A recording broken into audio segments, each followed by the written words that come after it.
Stress strain curve. Okay, இதுல நிறைய points வரும், நிறையவே புதுசா இருக்கும் உங்களுக்கு, கொஞ்சம் நல்லா டீப்பா அண்டர்ஸ்டாண்ட் பண்ணிக்கோங்க. ஓகே, ஃபர்ஸ்ட் ஸ்ட்ரெஸ்ஸை வந்து என்னன்னா இப்படி ஒய் ஆக்சிஸ்ல வச்சுக்கிறேன், ஸ்ட்ரெயினை வந்து பாத்தீங்கன்னா எக்ஸ் ஆக்சிஸ்ல வச்சுக்கிறேன். ஓகேவா? சரி, இப்போ நான் அந்த யூடியூப் மிஷின்ல இருந்து நான் என்ன பண்ணேன், டெஸ்ட் எக்ஸ்பெரிமெண்ட்ஸோட ரிசல்ட்ஸ் எல்லாம் நான் எடுத்து நோட் பண்ணிக்கிட்டேன். அது எக்ஸ் ஆக்சிஸ் ஒய் ஆக்சிஸ் நான் பிளாட் பண்ணேன் அப்படின்னா, ஒவ்வொரு பாயிண்ட்டையும் ஒவ்வொரு லோடுக்கும் நான் சேஞ்ச் பண்ண வேல்யூஸ் நான் பிளாட் பண்ணேன் அப்படின்னா, எனக்கு அந்த கிராஃப் எப்படி வரும்னு சொல்லி பார்த்தீங்கன்னா, ஸ்டீப்பரா இன்க்ரீஸ் ஆகி டிக்ரீஸ் ஆகி டைமென்ஷனல் சேஞ்ச் ஆகி அதுக்கப்புறம் என்ன ஆகுனா இப்படி வந்து லிமிட்ல இருந்து பிரேக் ஆகும். இதுதான் வந்து stress strain curve for mild steel. First என்ன சொல்லியிருந்தேன், மைல்டு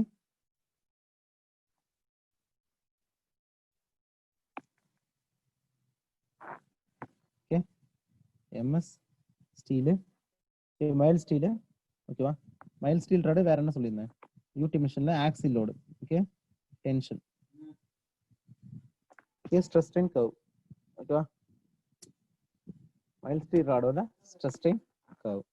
ஓகே, இப்போ ஸ்ட்ரெஸ் வந்து லேட்டரல் டைமென்ஷன்ல இருக்கு, சாரி இட் மீன்ஸ் ஒய் ஆக்சிஸ்ல இருக்கு, ஸ்ட்ரெயின் வந்து பாத்தீங்கன்னா எக்ஸ் ஆக்சிஸ்ல இருக்கு. சரி, இப்போ நம்ம லோட் அப்ளை பண்ணிட்டே இருக்கேன், லோட் அப்ளை ஆனா எனக்கு ஸ்ட்ரெஸ் ஆகுது, ஸ்ட்ரெஸ் டெவலப் ஆகுது, அந்த ஸ்ட்ரெஸ் என்ன பண்ணுது அப்படின்னா ஸ்ட்ரெயினும் சைமல்டேனியஸா வந்து ஆயிட்டே இருக்கு. Okay, up to a point which is called proportionality limit. Up to proportionality limit வரைக்கும் வந்து பாத்தீங்கன்னா இது வந்து proportionality limit. For example this point is a point நான் வச்சுக்கிறேன். ஓகேவா? ஏ பாயிண்ட். நெக்ஸ்ட் இது பிளாக் பென்ல மென்ஷன் பண்ணுமா, பிளாக் பென்ல மென்ஷன் பண்ணா தெரியும் டார்க்கா. இது இஸ் ஏ பாயிண்ட். அதுக்கப்புறம் தாண்டி பார்த்தீங்கன்னா கொஞ்சம் ஒரு எலாஸ்டிக் லிமிட்னு ஒரு லிமிட் இருக்கும். ஓகேங்களா? This point is B point, elastic point. Okay, next வந்து பாத்தீங்கன்னா இந்த பீக் பாயிண்ட் ஒன்று இருக்கா, இந்த பீக் பாயிண்ட் வந்துன்னா C dash which means upper yield strength, upper yield stress. ஓகேங்களா? லோயர் எண்ட் பாத்தீங்கன்னா சின்னு சொல்லி நான் சொல்லிக்கிறேன். எதுக்கு இந்த இந்த சேஞ்சுன்னு சொல்லி பாத்தீங்கன்னா நான் சொல்லுவேன், பின்னாடி சொல்லுவேன். ஓகே, அடுத்து வந்து பாத்தீங்கன்னா சி டு டி வரைக்கும் ஒரு டைமென்ஷனல் சேஞ்ச் வந்து ஒரு ஸ்ட்ரெஸ் வந்து கான்ஸ்டன்டா இருக்கு, பட் ஸ்ட்ரெயின் மட்டும் ஆயிட்டே இருக்கு. ஓகேங்களா? ஓகே, மற்ற இடத்துல பாத்தீங்கன்னா ஸ்ட்ரெஸ் ஸ்ட்ரெயின் சைமல்டேனியஸா சேஞ்ச் ஆயிட்டே இருக்கு. ஓகே, அதுக்கப்புறம் வந்து பாத்தீங்கன்னா டி டு இந்த பாயிண்ட் வந்து இ பாயிண்ட்னு வச்சுப்போம். இ பாயிண்ட்னா இது வந்து இருக்கிறதுலே கிராஃபே ரொம்ப ஹைட், ரொம்ப லென்த் அதிகமா இருக்கிறது இந்த பாயிண்ட் தான். ஓகேவா? அதனால வந்து அது இ பாயிண்ட்னு சொல்லி மென்ஷன் பண்ணிக்கிறேன். சரி, அந்த இ பாயிண்ட்டுக்கு அப்புறம் வந்து என்ன ஆகுது அப்படின்னா அந்த மெட்டீரியல் வந்து எஃப் பாயிண்ட்ல என்னன்னா பிரேக் ஆகுது. So this is breaking point.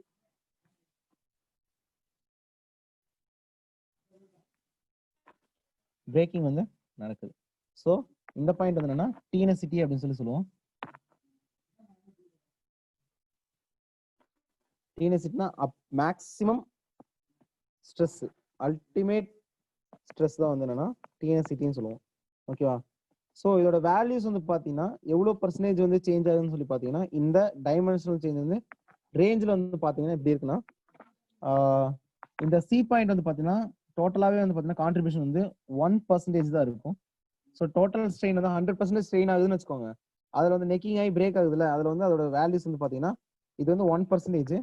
இதுக்கும் இந்த சி டு டிக்கு உள்ள டிஸ்டன்ஸ் வந்து பார்த்தீங்கன்னா 1.5% ஆஃப் த கான்ட்ரிபியூஷன் இந்த டோட்டல் ஸ்ட்ரெயின். ஓகேவா? நெக்ஸ்ட் வந்து பாத்துட்டீங்கன்னா இந்த இ பாயிண்ட்டும் டி பாயிண்ட் இருக்கு இல்லையா, அதோட கான்ட்ரிபியூஷன் இந்த ஸ்ட்ரெயின்ல வந்து பாத்தீங்க அப்படின்னா எவ்வளவு இருக்குன்னு சொல்லி பாத்தீங்கன்னா 10 to 15% அதோட கான்ட்ரிபியூஷன் இருக்கும். ஓகேங்களா? அடுத்து எஃப் பாயிண்ட் வந்து பாத்தீங்க அப்படின்னா பிரேக்கிங் பாயிண்ட், ஃபிராக்சர் பாயிண்ட்னு சொல்லுவோம். அதோட கான்ட்ரிபியூஷன் வந்து பாத்தீங்கன்னா 25 to 30% இதோட கான்ட்ரிபியூஷன் இருக்கும். ஓகேவா? இந்த கிராஃப்லயே வந்து அதிகமான கான்ட்ரிபியூஷன் பாத்தீங்கன்னா இந்த பிரேக்கிங் டீனசிட்டில இருந்து பிரேக்கிங் பாயிண்ட் ரீச் பண்ணது இல்லையா, அந்த பாயிண்ட் வந்து அதிகமான கான்ட்ரிபியூஷன் இருக்கும். ஓகே, இந்த இப்ப ப்ரொபோஷனாலிட்டி லிமிட், எலாஸ்டிக் லிமிட் வந்து இஎல்னு சொல்லுவோம். ப்ரொபோஷனாலிட்டி லிமிட், பி பாயிண்ட் வந்து எலாஸ்டிக் லிமிட்னு சொல்லுவோம். ஸோ இது வந்து பாத்தீங்கன்னா சி டேஷ் வந்து அப்பர் ஈல்டு பாயிண்ட், சிங்கிறது லோயர் ஈல்டு பாயிண்ட். ஓகே, இதோட ரீஜியன் பாத்தீங்கன்னா இப்ப இந்த ரீஜியன் வந்து பாத்தீங்கன்னா என்ன ரீஜியன், இது வந்து plastic region. Okay, this region is called plastic region. Okay, அடுத்து வந்து பாத்தீங்கன்னா இது வந்து strain hardening region.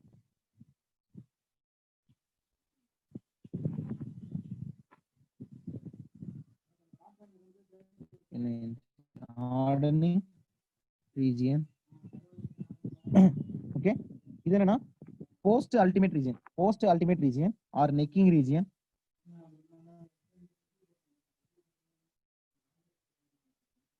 or strain softening region.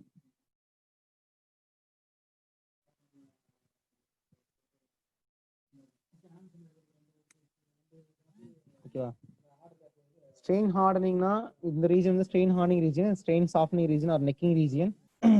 ஓகேவா, இந்த ரீஜன் வந்து பார்த்தீங்கன்னா பிளாஸ்டிக் ரீஜன். ஓகே, இந்த ரீஜன் பார்த்தீங்கன்னா உள்ளக்குள்ள ஃபுல்லாவே எலாஸ்டிக் ரீஜன். ஓகேங்களா.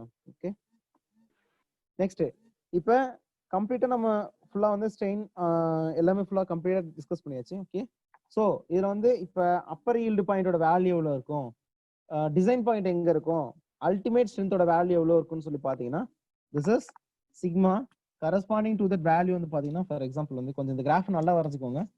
எனக்கு தான் கொஞ்சம் இது பத்தல, கிராஃப் கொஞ்சம் பெருசா போட்டுறதுனால. ஓகே, திஸ் y ஆக்சிஸ்ல வந்து பார்த்தீங்கன்னா இது வந்து சிக்மா அல்டிமேட், இதோட வேல்யூ வந்து பாத்தீங்கன்னா 450 மெகா பாஸ்கல்ல இருக்கும். இந்த பாயிண்ட் வந்து பாத்துட்டீங்க அப்படின்னா சிடி பாயிண்ட் இருக்கு இல்லையா, அந்த சிடி பாயிண்ட் வந்து பாத்துட்டீங்க அப்படின்னா ஈல்டு பாயிண்ட் சிக்மா ஈல்டு, இந்த பாயிண்ட் வந்து பாத்தீங்கன்னா 250 மெகா பாஸ்கல். ஓகேங்களா, நான் இதுக்கு முன்னாடி ஒரு வேல்யூ சொல்லி நான் எக்ஸ்பிளைன் பண்ணிட்டு இருந்தேன் இல்லையா, அந்த வேல்யூஸ் தான் இது. ஓகேங்களா, ஸோ அப்ப ஈங்கிற பாயிண்ட் வந்து பாத்தீங்கன்னா எவ்வளவு இருக்கு, 450 mega pascal, because it is ultimate strength. அப்ப ஈல்டு ஸ்ட்ரென்த் பாத்தீங்கன்னா 250 மெகா பாஸ்கல். சரி சார், இப்போ நம்ம அல்டிமேட் ஸ்ட்ரென்த் பாத்தீங்கன்னா 450 மெகா பாஸ்கல் இருக்கு, ஈல்டு ஸ்ட்ரென்த் பாத்தீங்கன்னா கம்மியா தான் இருக்கு. இப்போ நம்ம இதை எதை டிசைன் பாயிண்டா எடுத்து பண்ணணும் அப்படின்னா எதை டிசைன் பாயிண்டா எடுத்து பண்ணணும், நீங்களே சொல்லுங்க. ஈல்டு பாயிண்ட் தான் எடுத்து டிசைன் பாயிண்டா வச்சு பண்ணணும். ஓகேவா, வெரி குட். ஏன்னா பாத்தீங்கன்னா சரி, அந்த ஈல்டு பாயிண்ட்ல வந்து இது அப்பர் ஈல்டு லோயர் ஈல்டு எதை எடுத்துக்கலாம்னு சொல்லி பாத்தீங்கன்னா லோயர் ஈல்டு தான் எடுத்துக்கணும். பிகாஸ் இந்த வேல்யூலயே என்ன ஆயிருது அப்படின்னா அந்த மெட்டீரியல் வந்து ஃபெயிலியர் ஆக ஆரம்பிச்சிருது. ஓகே, இந்த கிராஃப்ல வந்து பாத்தீங்கன்னா இந்த பாயிண்ட் வந்து பாத்தீங்கன்னா ஒரு அரௌண்ட் 350 இருக்குன்னு வச்சுக்கோங்க, ஒரு 300 இருக்குன்னு வச்சுக்கோங்க. இந்த ரீஜன்ல வந்து பாத்தீங்கன்னா இந்த 300 கூட வந்து மேக்ஸிமம் வேல்யூ தானே, அதை விட எது மினிமம் ஆகி ஃபெயிலியர் ஆக ஆரம்பிக்குதுன்னு சொல்லி பாத்தீங்க அப்படின்னா காட்ரல் ரீஜன் வந்ததுக்கு அப்புறம் வந்து என்ன ஆகுதுன்னா நம்மளுக்கு சேஞ்ச் ஆகுறது வந்து பாத்தீங்கன்னா சிடி அப்படிங்கிற பாயிண்ட் தான் வந்து நம்மளுக்கு என்னதுன்னா yield point, exact yield point or design point நம்ம சொல்லுவோம். ஓகே, அதுல வந்து பாத்தீங்கன்னா ட்ரெயின் ஆயிட்டே இருக்கும் அந்த மெட்டீரியல், ஆனா வந்து ஸ்ட்ரெஸ்ஸே இருக்காது. அந்த ரீடிங்ல பாத்தீங்கன்னா ஸ்ட்ரெஸ்ஸே இருக்காது, அந்த இடத்துல ட்ரெயின் மட்டும் ஆயிட்டே இருக்கும். அப்ப அந்த இடத்த பாத்தீங்கன்னா yield point, that is called plastic region சொல்லி சொல்லுவோம். ஸோ எலாஸ்டிக் ரீஜனுக்குள்ள இருக்கிற வரைக்குமே அந்த மெட்டீரியல் வந்து என்ன ஆகும் அப்படின்னா this is elastic region. Elastic region, plastic region போயிருச்சு அப்படின்னா material never going to be regain its original shape. ஓகேங்களா, எலாஸ்டிக் ரீஜன்ல இருக்க வரைக்குமே வந்து லோடர் நீங்க விட்டுட்டீங்க அப்படின்னா அது என்ன ஆகும், ரீகெயின் இட்ஸ் ஒரிஜினல் ஷேப்புக்கு அப்படியே வந்துடும். இப்போ ரப்பர் இழுத்து விட்டீங்கன்னா என்ன ஆகும், வந்துடும் இல்லையா, அந்த மாதிரி. அதுதான் எலாஸ்டிக் ரீஜன். அதே வந்து பாத்தீங்கன்னா பிளாஸ்டிக் ரீஜன் அப்படின்னா பிளாஸ்டிக் ரீஜன் போயிருச்சு அப்படின்னா அந்த பிளாஸ்டிக் ரீஜன் தொட்டுட்டாலே என்ன ஆகும் அப்படின்னா அந்த மெட்டீரியல் வந்து ரிட்டர்ன் வராது. விச் மீன்ஸ் எல்லாத்தையும் தாண்டி நீங்க என்னன்னா லோடு கொடுத்துட்டீங்க, புரியுதா. அதனால வந்து it will never regain its original shape. ஓகேவா, இதுல நான் வந்து பாயிண்ட் மட்டும் மென்ஷன் பண்ணிடுறேன் இந்த இடத்துல. டைம் என்னாச்சு,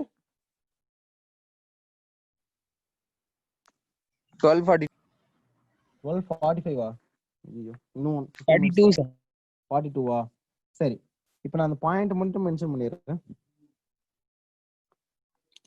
ஓகே, இந்த எலாஸ்டிக் ரீஜன் வந்து இந்த பி வரைக்குமா சார், இந்த சி வரைக்குமேவா சார்?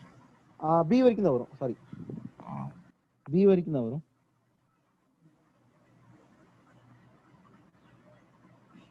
ஓகே, இந்த எலாஸ்டிக் ரீஜன் பிளாஸ்டிக் ரீஜனுங்கிறது இந்த பாயிண்ட்ல பாத்தீங்கன்னா 1% கான்ட்ரிபியூஷன். இந்த பி பாயிண்ட் வரைக்கும் தான் நம்ம ப்ராக்டிகலா சொல்லுவோம். பட் இந்த சி டு டி எல்லாமே வந்து பாத்தீங்கன்னா பிளாஸ்டிக் ரீஜன் எலாஸ்டிக் ரீஜன் ரெண்டு மிக்ஸ் ஆகிற மாதிரி வரும். டோட்டலா பாத்தீங்க அப்படின்னா இந்த 1.5 to அந்த 0.5% இருக்கு இல்லையா, அதோட கான்ட்ரிபியூஷன் பிளாஸ்டிக் ரீஜனா இருக்கும்.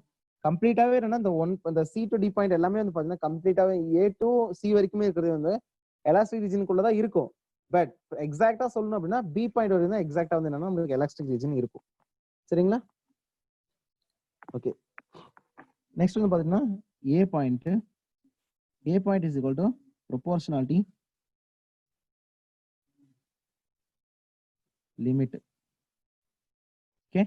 அந்த B பாயிண்ட் வந்து பாத்தீங்கன்னா elastic limit. Okay. C point வந்து பாத்தீங்கன்னா upper yield point. Sorry C dash. Cங்கிறது பாத்தீங்கன்னா lower yield point. Okay. Next வந்து பாத்தீங்கன்னா D பாயிண்ட் நமக்கு தேவையில்லை because it is a plastic region இல்ல. So C to D வந்து பாத்தீங்கன்னா plastic region. Okay. E point வந்து பாத்துட்டீங்க அப்படின்னா TNST ultimate stress. Ultimate stress or TNST. Okay. Next F point. F point is equal to fracture or breaking point.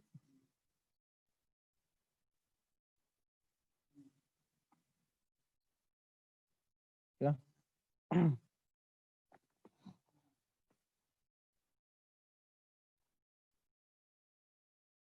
Okay. breaking point. Okay. இதை ஒன்னொன்னு நான் explain பண்ணுவேன். First எடுத்தோன்னே பாத்தீங்கன்னா with respect to A point வரைக்கும் பாத்தீங்கன்னா point A. Okay. புரிஞ்சுதுங்களா? இது வரைக்கும் கிராஃப் எப்படி இருக்குன்னு புரிஞ்சுதா? ஓகே. இந்த கிராஃபை நீங்க ஒரு இடத்துல இமேஜின் பண்ணிட்டீங்கனாலும் சரி இல்ல எழுதிக்கிட்டீங்கனாலும் சரி அதை வச்சு நம்ம என்ன பண்றோம் அப்படின்னா எக்ஸ்பிளைன் பண்ணுவோம். ஓகே. நெக்ஸ்ட் இப்ப அந்த A பாயிண்ட் சொன்னோம் இல்லையா, அப் டு A பாயிண்ட் வரைக்கும் அந்த கிராஃப்ல வந்து பாத்தீங்கன்னா பாயிண்ட் A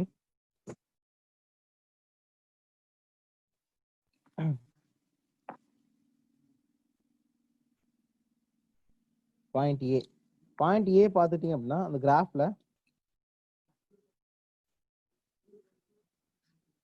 என்ன ஆயிட்டு இருக்கு, லீனியரா சேஞ்ச் ஆகும் அப் டு பாயிண்ட் A வரைக்கும். சோ ஹூக்ஸ்லாம் ஒன்லி அப்ளிகபிள் ஃபார் எது வரைக்கும்? proportionality limit. Stress is proportional to strain up to proportionality limit வரைக்கும் தான் இருக்கும். ஓகேங்களா? சோ அந்த பாயிண்ட் A வந்து பாத்தீங்கன்னா ஒரு நிமிஷம், பாயிண்ட் A பாயிண்ட் என்ன proportionality limit point. proportionality limit அப்படின்னா stress is proportional to strain. So அதனால அந்த கிராஃப் எனக்கு என்னவா இருக்கும், லீனியரான ஒரு சேஞ்சஸ் வந்து இருக்கும். ஸ்ட்ரெஸ் இஸ் ப்ரொபோர்ஷனல் ஸ்ட்ரெயின்னா 45 டிகிரி இன்க்ளினேஷன்ல அந்த வேல்யூ இருக்குமா, இருக்குமா இல்லையா? ஓகே. 45 டிகிரில வந்து அது வந்து ஸ்ட்ரைட்டா இருக்கும். ஸோ அந்த பாயிண்ட் வந்து proportionality limit. So A point வந்துன்னா ப்ரொபோர்ஷனாலிட்டி லிமிட். இந்த பாயிண்ட்ல என்ன நடக்கும்னு சொல்லி பாத்தீங்கன்னா கர்வ் இது O பாயிண்ட்னு வச்சுக்கிட்டீங்கன்னா for example curve O to A வந்து is linear and Hooke's law is valid up to என்னது proportionality limit only. ஓகே. அப்ப by Hooke's law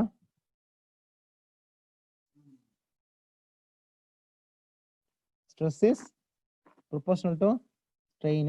அப்ப stress must be equals to Young's modulus into strain. That Young's modulus is equals to stress by strain. அப்ப tan theta is equal to என்னன்னு சொல்லுங்க, tan theta is equal to for example இது தீட்டாவா இருந்துச்சு அப்படின்னா இது வந்து stress, இது வந்து ஸ்ட்ரெயினா, ஸ்ட்ரெஸ் பை ஸ்ட்ரெயினா is equals to Young's modulus. So finally in stress strain diagramல Young's modulus is the slope அப்படின்னு சொல்லி கன்க்ளூட் பண்ணலாமா? Yes, sir. Okay. அப்ப Young's modulus is the slope of stress strain curve. So for Young smallest value of ஸ்டீலுக்கு வந்து பார்த்தீங்கன்னா mile steel ராடுக்கு வந்து பார்த்தீங்கன்னா 200 Zika pascal. இது ரொம்ப கான்ஸ்டன்ட் வேல்யூ. ஓகேங்களா, அந்த கான்ஸ்டன்ட் வேல்யூ வந்து பார்த்தீங்கன்னா நிறைய ஒவ்வொரு மெட்டீரியலுக்கும் ஒவ்வொரு மாதிரி டிஃபராக இருக்கும். ஓகேங்களா, ஸோ அந்த வேல்யூஸ் வந்து அந்த மெட்டீரியலுக்கு ஏற்ற மாதிரி அந்த behaviour of the stress strain கர்வுக்கு ஏற்ற மாதிரி மாறும்.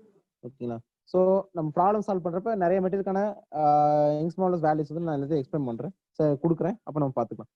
ஓகே, நெக்ஸ்ட் வந்து பார்த்துட்டீங்க அப்படின்னா B point B.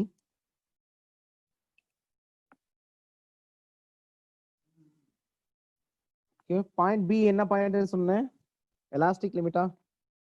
Okay, point B elastic limit.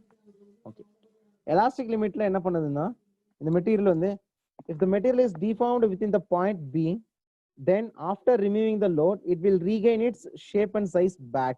ஓகேங்க, ஸோ அப் டு இந்த பி பாயிண்ட் வரைக்கும் என்ன ஆகும் அப்படின்னா அந்த மெட்டீரியல் வந்து நம்மளுக்கு வந்து லோடை எடுத்துட்டோம் அப்படின்னா it will regain its original size and shape. ஓகேங்களா, இப்போ ஒரு ரெக்டாங்குலரா இருக்கிறது வந்து என்னதுன்னா கொஞ்சம் ஷேப் சேஞ்ச் ஆனாலுமே என்ன ஆகும் அப்படின்னா அந்த பிங்கிற பாயிண்ட்டுக்குள்ள நீங்க விட்டுட்டீங்க அப்படின்னா அது என்னதுன்னா return it will come it's original shape and size. சரிங்களா, okay. Unloading curve will be the exactly same as the loading curve in the reverse direction. அப்படிங்கிறது வந்து இந்த எலாஸ்டிக் லிமிட்ல இருக்கக்கூடிய முக்கியமான பாயிண்ட். ஓகேவா, ஸோ இது 2 பாயிண்ட் இருக்கு இந்த இதுல. So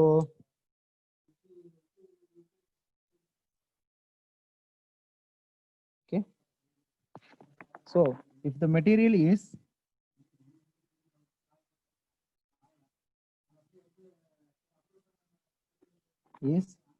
deformed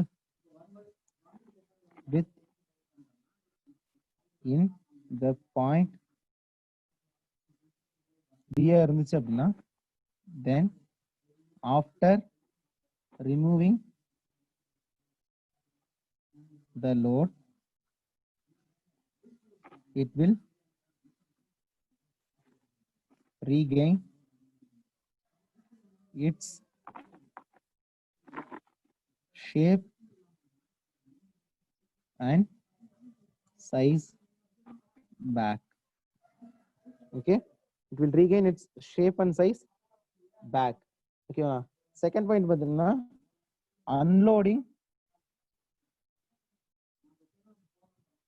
unloading curve will be exactly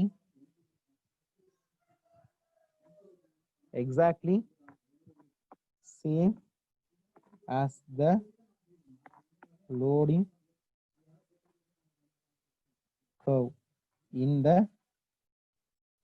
reverse direction. ஓகேவா,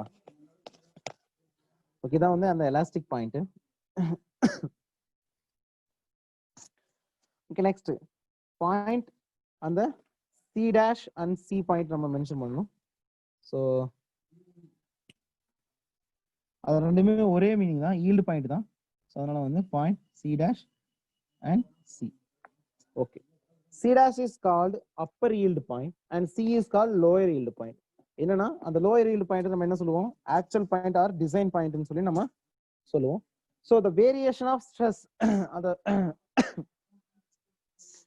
ஏன் வந்து அந்த பாயிண்ட் சி டேஷ் வந்து அவ்வளோ வேரியேஷன் இருக்குது அப்படின்னா கார்பன் ஆட்டம்ஸ் வந்து என்னன்னா ஸ்லிப் ஆகும். ஓகேவா, கார்பன் ஆட்டம்ஸ் வந்து இப்போ மைல் ஸ்டீல்னா ஃபர்ஸ்ட் ஸ்டீல்னா என்ன, ஃபர்ஸ்ட் ஸ்டீல்னா என்ன நீங்களே சொல்லுங்க.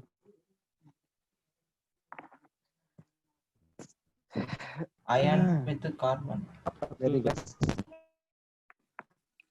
ஸ்டீல் என்னன்னா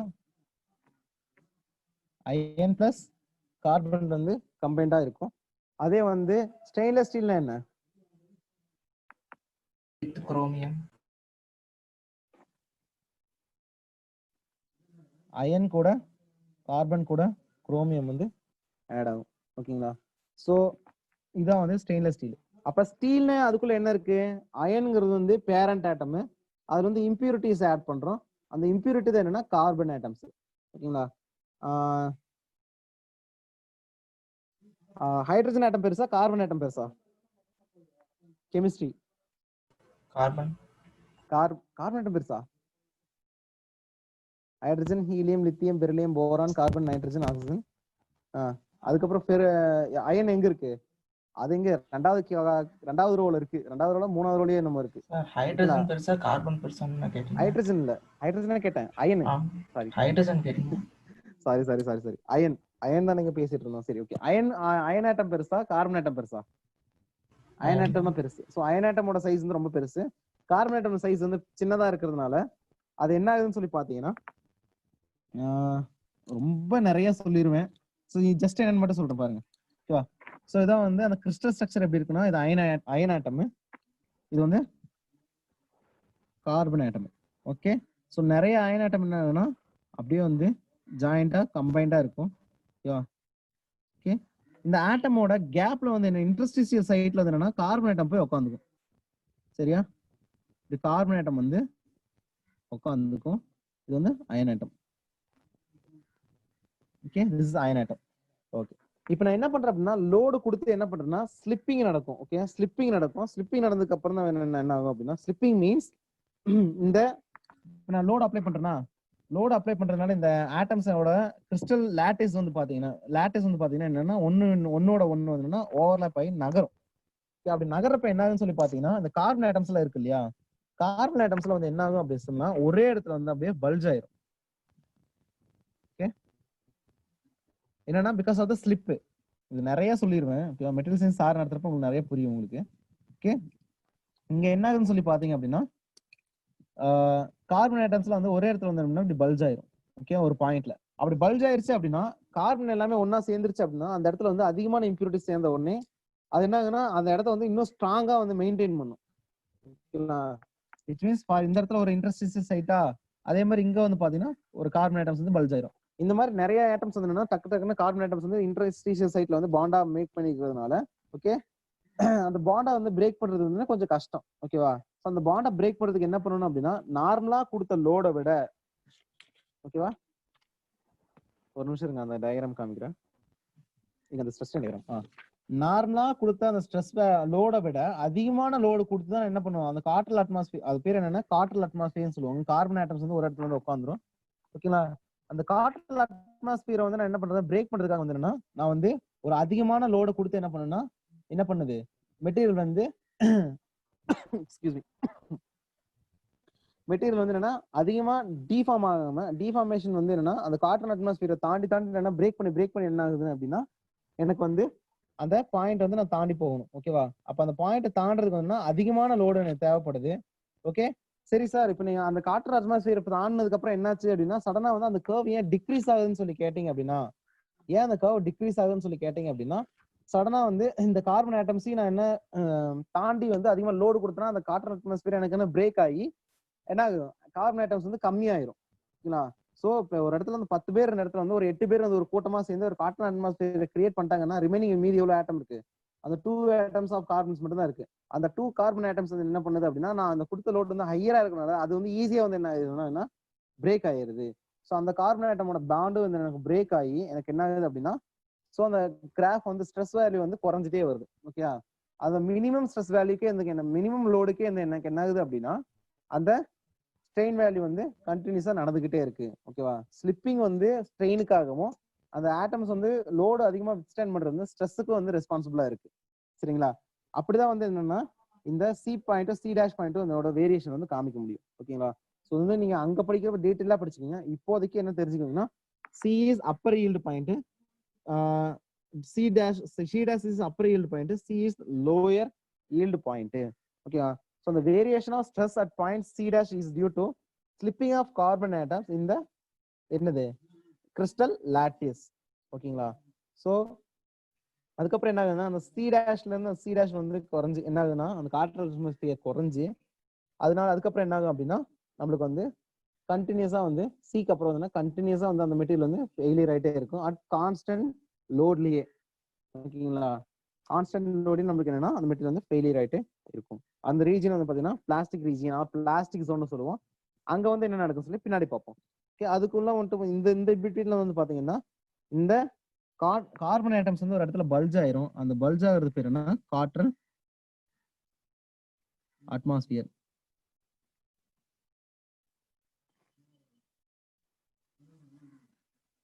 இது பேர் காற்றல் atmosphere.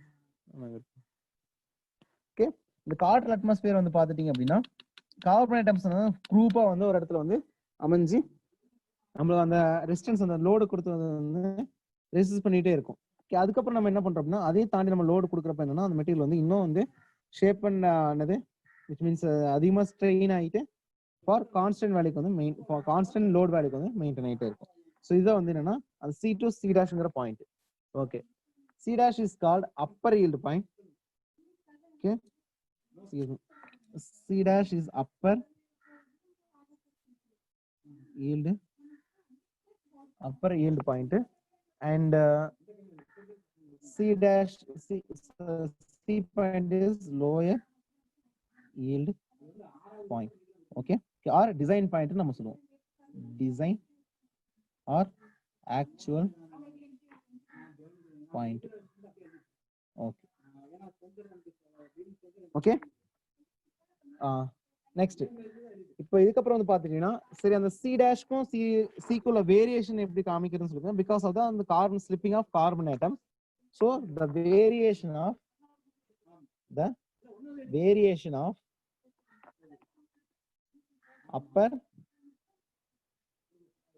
upper yield point and lower yield point stresses is due to எதனால slipping of carbon atoms in the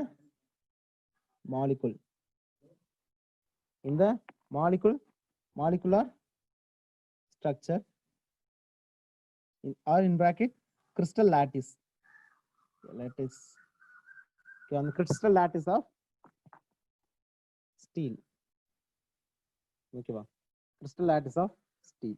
அந்த ஸ்டீல்ல வந்து பாத்தீங்கன்னா இந்த மாதிரி வந்து கார்பன் ஆட்டம்ஸ் ஸ்லிப் ஆகுறதுனால நம்மளுக்கு என்ன ஆகுது, அந்த ஈல்டோட வேரியேஷன் வந்து நம்மளுக்கு காமிக்க முடியும்.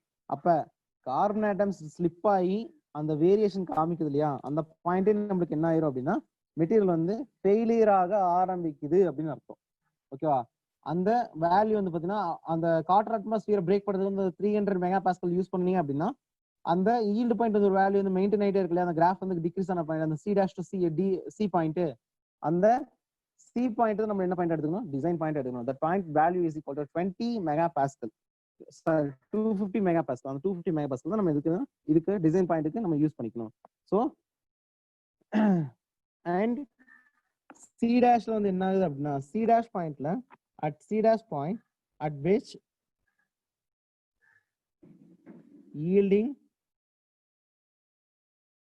starts and from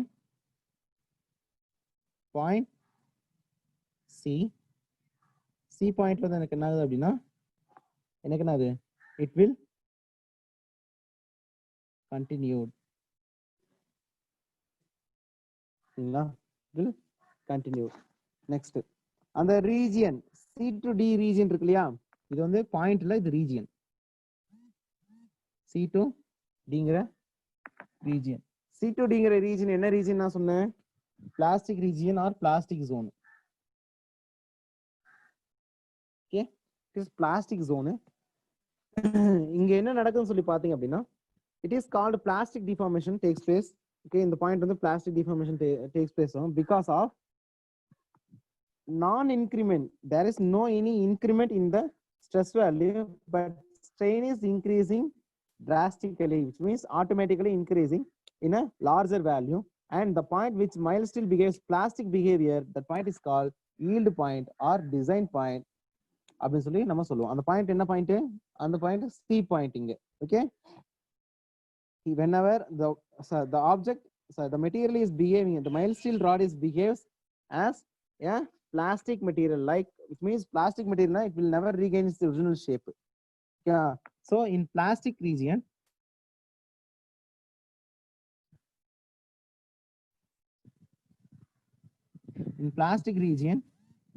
material never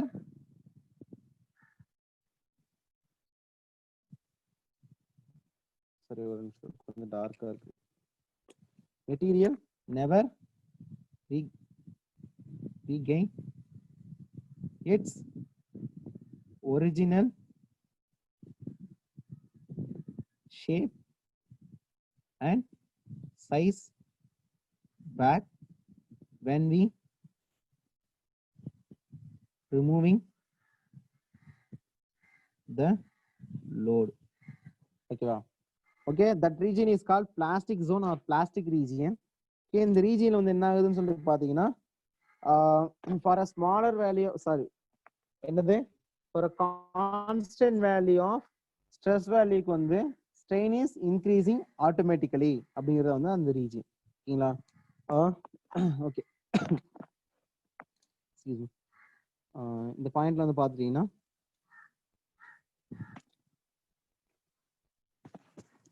there is no increment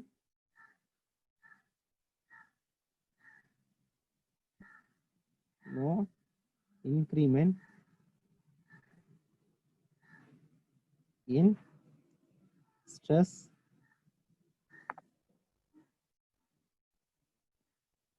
there is no increment in stress. Okay, but strain increasing automatically because நீங்க அந்த இடத்துல லோடே கொடுக்கலனாலுமே அது என்ன ஆகுது, அது பாட்டுக்கு எலாங்கேட் ஆயிட்டு இருக்கு. ஓகேங்களா? automatically, and the point which mild still behaves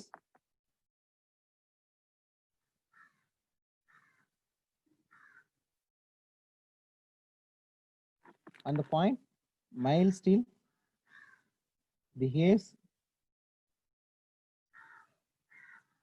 plastically is known as yield point or design point. Okay, so this is called the plastic region. Okay, next அந்த D to E னா என்ன சொல்லியிருந்தேன், strain hardening region சொன்னா. Okay, next region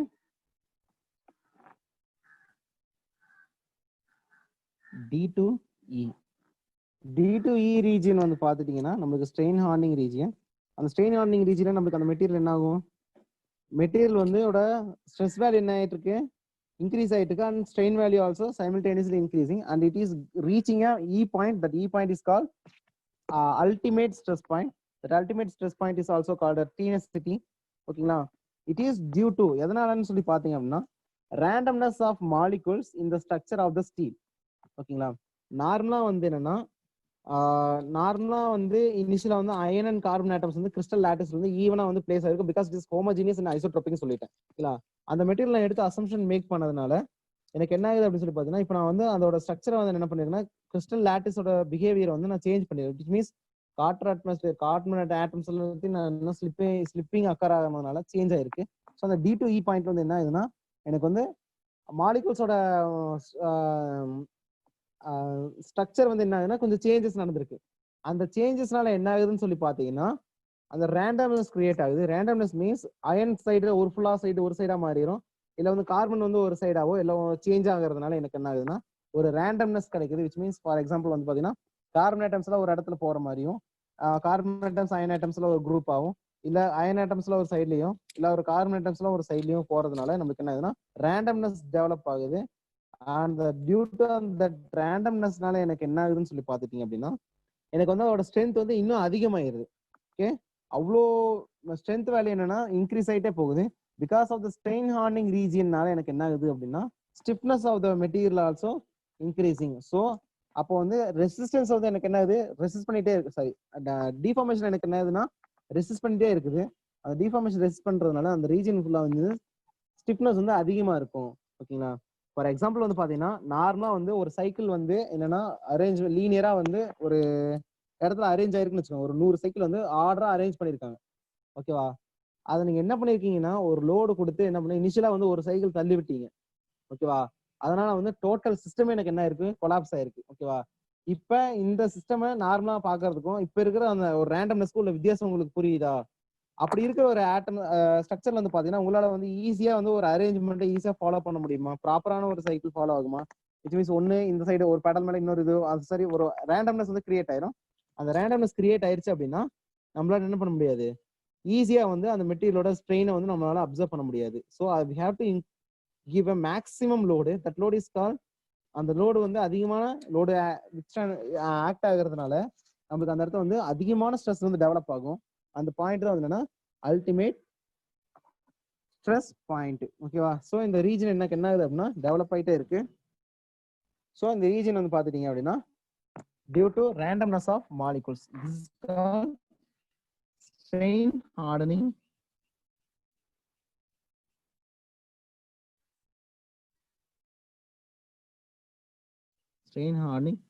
region.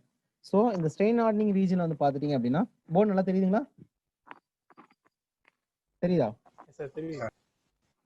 So it is due to randomness of molecules in the structure of the steel.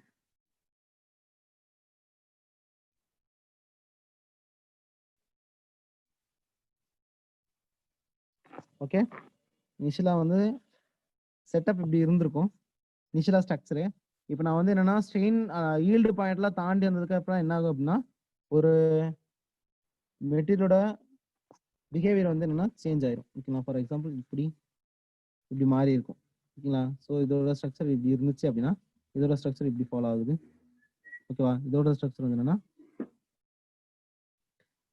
Vertical lines மாதிரி differentiate பண்றதுக்காக இது வந்து randomness create ஆகுது. So this is randomness.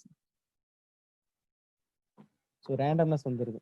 ஓகேவா. திஸ் இஸ் என்னன்னா நார்மலான structure என்ன இருக்கு அப்படின்னா இப்படி கொலாப்ஸ் ஆயிடுச்சு. So because of strain hardening. So இதுக்கு பேர் தான் ஸ்ட்ரெயின் ஹார்டனிங் சொல்லுவோம். ஸோ இந்த ஸ்ட்ரெயின் ஹார்டனிங்னால because of strain hardening, stiffness of the material increases. ஓகேவா. ஓகே. ஸோ நெக்ஸ்ட் அடுத்து வந்து பாத்தீங்கன்னா பாயிண்ட் இ. பாயிண்ட் இ பத்தி கொஞ்சம் நிறைய சொல்லி ஆகணும்.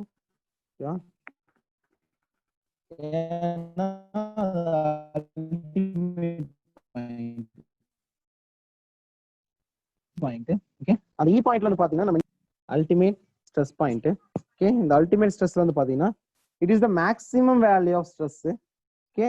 அது எதனால it is created by the material and it is known as ultimate stress of the material. The stress corresponding to point E is called என்ன point, tenacity or ultimate strength or maximum strength of the material அப்படி சொல்லி நம்ம சொல்லுவோம். சரிங்களா. is the maximum value of stress.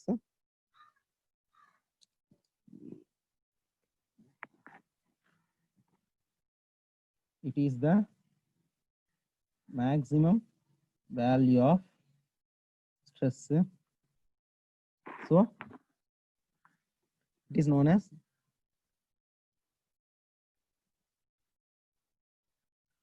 ultimate stress. The corresponding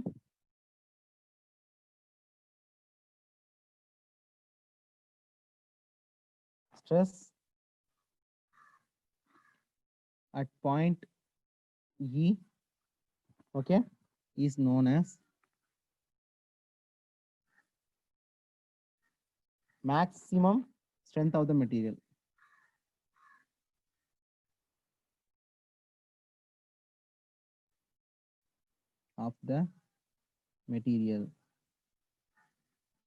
Okay, it is the maximum value of stress, so it is known as ultimate stress. The corresponding stress at point E is known as maximum strength of the material. ஓகேவா. Strength வேற stress வேற நம்ம இப்போ discuss பண்ணிட்டு வந்தோம். So ஸ்ட்ரென்த்னா என்னன்னா ஒரு point, ஸ்ட்ரெஸ்னா என்னன்னா அந்த வேல்யூஸ் வந்து பாத்தீங்கன்னா அந்த இ பாயிண்ட்ங்கிறது தான் ஸ்ட்ரென்த். ஓகேங்களா, அதுதான் வந்து மேக்ஸிமம் டிஃபார்மேஷன் உங்களால என்ன பண்ணி ரெசிஸ்ட் பண்ண முடியுங்கிறது வந்து ஸ்ட்ரென்த். ஓகேவா, மேக்ஸிமம் ரெசிஸ்டன்ஸ் அகைன்ஸ்ட் லோடு. ஓகேங்களா, ஸோ இதுதான் அந்த அளவுக்கு தான் அதோட வித்ஸ்டாண்ட் பண்ண முடியும் அப்படிங்கிறது வந்து ஸ்ட்ரென்த். ஓகே, ஸ்ட்ரெஸ்ங்கிறது வந்து பாத்தீங்கன்னா ஈல்டு பாயிண்ட் ஒரு ஸ்ட்ரெஸ் தான், ஏ பாயிண்ட்ல ஒரு ஸ்ட்ரெஸ் தான், இ பாயிண்ட்லயும் ஸ்ட்ரெஸ் தான்.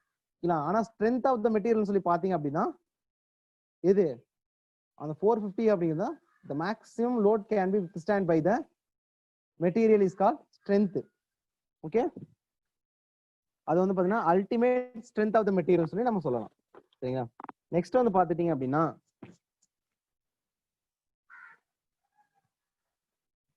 நெக்ஸ்ட் வந்து point region E to F.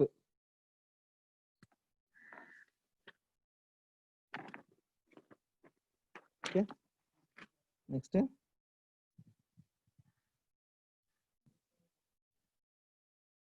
Okay region E to F. இந்த ரீஜியன் என்ன நடக்குதுன்னு சொல்லி பாத்தீங்கன்னா ஸ்ட்ரெயின் சாஃப்டனிங்.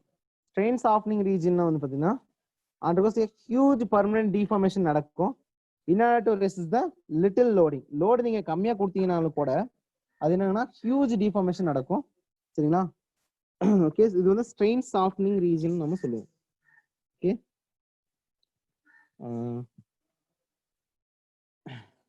Okay, so